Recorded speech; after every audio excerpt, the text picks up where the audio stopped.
Hi 11th standard students. So public இல்ல அப்படின்னு சொல்லிட்டாலுமே accountancy மாதிரி பிசினஸ் மேத் மாதிரி சப்ஜெக்ட்ல வந்து சென்டம் எடுக்கணும் அப்படிங்கிறது நம்மளுக்குள்ள ஒரு ஒரு எந்த இருந்துகிட்டே இருக்கும். ஸோ அந்த மாதிரி அக்கௌண்டன்சில வந்து நான் வந்து சென்டம் எடுக்கணும் அப்படின்னு நீங்க நினைச்சீங்க அப்படின்னா இம்பார்ட்டன்ட் கொஸ்டின்ஸ் நம்ம ஆல்ரெடி லிஸ்ட் பண்ணிருக்கோம். அதை வந்து நீங்க போய் மிஸ் பண்ணாம பாருங்க.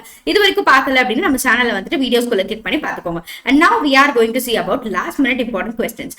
இம்பார்ட்டன்ட் கொஸ்டின்ஸ் அப்படிங்கிறதுக்கும் லாஸ்ட் மினிட் இம்பார்ட்டன்ட் கொஸ்டின்ஸ் அப்படிங்கிறதுக்கும் என்னோட டிஃபரன்ஸ் அப்படின்னு பாத்தீங்கன்னா, நீங்க இது வரைக்கும் ஒண்ணுமே ப்ரிப்பேர் பண்ணல, எனக்கு பயங்கரமா வந்து பயமா இருக்கு, நான் என்ன பண்ணுவேனே தெரியல அப்படிங்கிற மைண்ட் செட்ல இருக்கீங்க அப்படின்னா நீங்க படிக்க உட்காரும் போது கண்டிப்பா இந்த கொஸ்டின்ஸ்க்கு வெரி ஃபர்ஸ்ட் ப்ரையாரிட்டி கொடுத்து இதை கம்ப்ளீட் பண்ணிட்டு அதுக்கப்புறமா நீங்க இம்பார்ட்டன்ட் கொஸ்டின்ஸ் போவீங்க அப்படின்னா that will be your safe zone. இதுக்கப்புறமா நான் ஒன்லி தியரியோட நிறுத்திடல அண்ட் நம்ம ப்ராப்ளம்ஸ்க்கும் வச்சிருக்கோம். பட் ப்ராப்ளம்ஸ் வந்து கம்ப்ளீட்லி ரொம்ப லிமிட்டடா தான் இருக்கும். ஜஸ்ட் 5 சாப்டர்ஸ்க்கு மட்டும் தான் கொடுத்துருக்கேன். நான் முன்னமே சொன்ன மாதிரி நான் எதுவுமே படிக்கல அப்படின்னு சொல்றவங்களுக்கான ஒரு வீடியோ இது.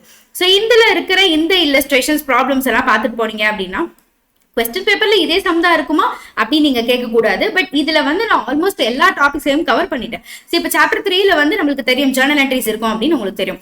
பட் இந்த இல்லஸ்ட்ரேஷன் 10 நீங்க ப்ராப்ளம் வந்து பார்த்துருக்கீங்க அப்படின்னா ஆல்மோஸ்ட் எல்லா இல்லஸ்ட்ரேஷன்ஸும் உங்களால சால்வ் பண்ண முடியும் அண்ட் எல்லா எக்ஸசைசஸும் ப்ராபப்ளி உங்களால சால்வ் பண்ண முடியும். அண்ட் ஸ்டூடெண்ட் ஆக்டிவிட்டி வந்து பர்டிகுலர்லி 3 and 5ல வந்து பார்த்துக்கோங்க அப்படின்னு நான் சொல்லியிருக்கேன். பட் முடிஞ்ச வரைக்கும் 8 சாப்டர்ஸ் இருக்கு அப்படின்னா அந்த 8 சாப்டர்ஸ்லயுமே ஸ்டூடெண்ட் ஆக்டிவிட்டி பார்த்துக்கோங்க. Because inside questions compulsory questions கேட்கும்போது நம்மளுக்கு கொஞ்சம் ஸ்டூடெண்ட் ஆக்டிவிட்டில இருந்தும் ரீசன்ட் டேஸ்ல கேட்கறாங்க. அது போக நம்மளோட டூ யூ நோ அப்படிங்கிற டாபிக்ல இருந்துமே ரீசன்ட் டேஸ்ல நிறைய கேட்கறாங்க.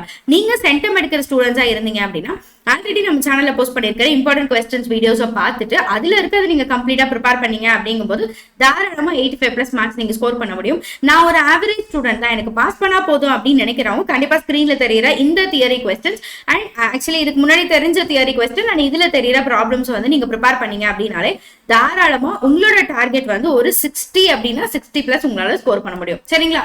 So all the very best. நல்லபடியா ப்ரிப்பேர் பண்ணுங்க, நல்லா எக்ஸாம் எழுதிட்டு வாங்க.